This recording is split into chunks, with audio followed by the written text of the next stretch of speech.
Hello बंधुসকল welcome back to my technical channel technical Kharge. आज मैं आपनलोকৰ কাৰণে এটা ধুনীয়া টপিক লৈ আহিছোঁ। সেইটো হৈছে NFSA ৰেচন কাৰ্ড। আপোনাৰ ঘৰত যিখন ৰেচন কাৰ্ড আছে সেই সকল ব্যক্তিৰ কাৰণে এই ভিডিঅ'টো। যদি ৰেচন কাৰ্ড আছে তাত NFSA ration card national food security act 2013 যিখন কাৰ্ড আপোনালোকৰ হাতত আছে সেই কাৰ্ডখন সলনি হ'ব। গতিকে সেই কাৰ্ডখন চেঞ্জ কৰিবৰ কাৰণে নতুন এটা অফলাইন ফৰ্ম আহিছে। সেইটো আপোনালোকৰ ওচৰৰ যিখন সমবায় দোকান আছে তাত আপোনালোকে ফৰ্মখন পাব আৰু সেই ফৰ্মখন ফিল আপ কৰি আপোনালোকে জমা কৰিব লাগিব। গতিকে এই ভিডিঅ'টোত মই আজি সেই ফৰ্মখন কেনেকৈ ফিল আপ কৰিব আৰু ডকুমেণ্টছ কি লাগিব সেই বিষয়ে কম। গতিকে ভিডিঅ'টো আহক আজি আমি আৰম্ভ কৰোঁ। ভিডিঅ'টো আৰম্ভ কৰাৰ আগে আপুনি যদি মোৰ চেনেলটোত নতুনকৈ আহিছে আপুনি ইয়াতে কি কৰিব, এটা লাইক কৰি দিব আৰু ইয়াতে যে সাবস্ক্ৰাইব বাটনটো আছে সেইটো সাবস্ক্ৰাইব কৰি দিব আৰু লগতে এই বেল আইকনটো দবাই এটো অল কৰি দিব আৰু তলফালে যাব, তলফালে গৈ ইয়াতে এটা কমেন্ট কৰি দিব, ভেৰি গুড বুলি কমেন্ট এটা কৰি দিব। এতিয়া আহক আমি ভিডিঅ'টো আৰম্ভ কৰোঁ। প্ৰথমতে মই আপোনালোকক ফৰ্মখন দেখাই লওঁ। ফৰ্মখন অলপ জুম কৰি মই দেখাই আছোঁ। এখন চাওক, পূৰ্বৰ NFSA ৰেচন কাৰ্ড সলনি কৰিবৰ বাবে আবেদন পত্ৰ। আগৰ যিখন ৰেচন কাৰ্ড পুৰণি আছিলে সেইখন সলনি হ'ব।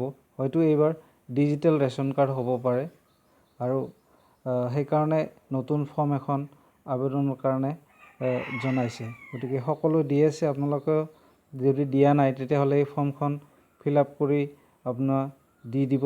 ইয়াৰ লগতে মই জনাই দিওঁ ডকুমেণ্টছ কি লাগিব। আপোনাৰ ফটো লাগিব 2 copy, voter ID, PAN card, Aadhaar যদি আছে আধাৰ কাৰ্ড লাগিব, পুৰণা ৰেচন কাৰ্ডখনৰ ফটো ষ্টেট কপি লাগিব। তো এইখিনি হ'লে আপোনাৰ হৈ যাব। এতিয়া আমি আহোঁ ফৰ্মখন কেনেকৈ ফিল আপ কৰিব। তে প্ৰথম অপশ্যনটোৱে আছে ৰেচন কাৰ্ড টাইপ। আপোনাৰ ৰেচন কাৰ্ড টাইপ ইয়াতে টাইপ কি হ'ব, AAY নে PH। আপোনাৰ এইটো আপুনি চাই ল'ব পাৰে, দোকানীয়ে গম পাই যাব AAY বা PH এই দুটা কি বস্তু, আপোনালোকক সেইটো সিলেক্ট কৰিব দিব। তাৰপিছত আছে ৰেচন কাৰ্ড নাম্বাৰ। আপোনাৰ ৰেচন কাৰ্ডখনৰ এটা নাম্বাৰ আছে, সেই নাম্বাৰটো ইয়াতে বহাই দিব। তাৰপিছত 3 নম্বৰ অপশ্যনটো আছে ৰেচন কাৰ্ড পৰিয়ালৰ মুৰব্বী। আপোনাৰ যিহেতু বৰ্তমান ৰেচন কাৰ্ডটো মাইকী মানুহৰ পৰিয়ালৰ মাইকী মানুহজনৰ নামত আহে, গতিকে মুৰব্বী পৰিয়ালৰ মাইকী মানুহজনীৰ নাম ইয়াতে দিব।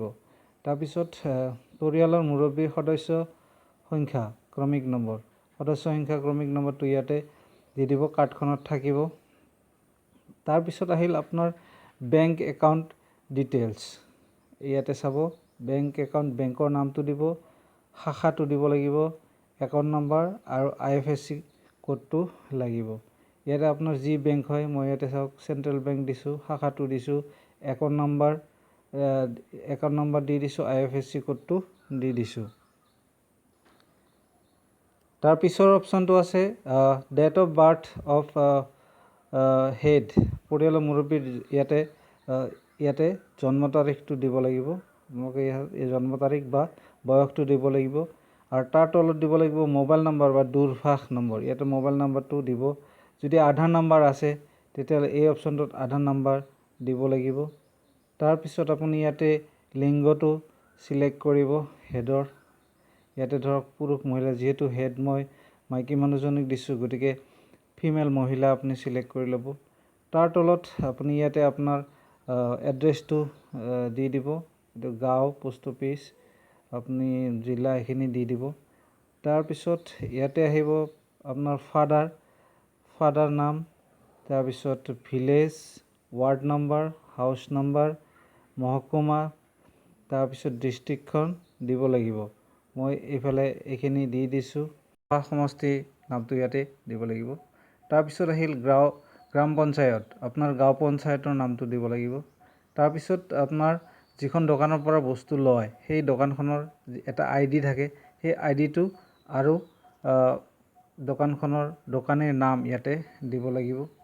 তাৰপিছত আপোনাৰ ইয়াতে দিব লাগিব পৰিয়ালৰ মুঠ সদস্য সংখ্যা, পৰিয়ালত ধৰক কিমানজন আছে আপোনালোকৰ সেইটো দিব লাগিব। আৰু ইয়াতে ration card issue date, ration কাৰ্ডটো কেতিয়া ইছ্যু কৰা হৈছিলে সেইটো ডেট দিব লাগিব। তাৰপিছত তলৰ ফালে আহোঁ, ইয়াতে এই ঘৰকেইটাত আপোনালোকে দিব লাগিব আপোনালোকৰ পৰিয়ালৰ মানুহকেইজনৰ নাম। ইয়াতে দি দিব নামকেইটা, ইয়াতে আপুনি জন্ম তাৰিখকেইটা দি দিব, ইয়াতে দিব পুৰুষ মহিলা সেইটো দি দিব। তাৰপিছত আপুনি ইয়াতে relation with head of family, head of ফেমিলিৰ লগত ৰিলেশ্যন কি সেইটো ইয়াতে দি দিব।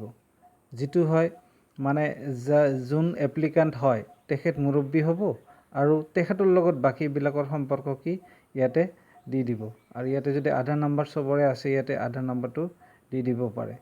তাৰপিছত তলত আহোঁ, তলত ইয়াতে আপুনি দোকানখনৰ এড্ৰেছটো দিব লাগিব, কোন জেগাত আছে সেইটো দিব লাগিব। আৰু তাৰ তলৰ অপশ্যনটোত দিব লাগিব সমবায়খনৰ নাম, ধৰক কি নাম আপোনাৰ সমবায়খনৰ সেইটো নাম ইয়াতে দিব লাগিব। তাৰপিছত একদম লাষ্টত আপুনি তলত ইয়াতে এটা আবেদনকাৰীৰ স্বাক্ষৰ, যোনে চাইন কৰিব জানে চাইন কৰিলে হ'ল, নতুবা টিপ চহী দি ইয়াতো ফটো চটো লগাই ডকুমেণ্টছ। আৰু এটা কথা কওঁ, বেংক একাউণ্টখন লাগিব, মই এইটো আগতে ক'ব পাহৰি গৈছিলোঁ, বেংক একাউণ্টখন লাগিব। গতিকে বন্ধুসকল আজিৰ ভিডিঅ'টোত ইমানেই। ভিডিঅ'টো যদি ভাল পালে লাইকটো কৰি দিব বুলি আগতে শিকাই দিলোঁ কেনেকৈ কৰি দিব লাগে। গতিকে আজিলৈ ইমানেই, ধন্যবাদ।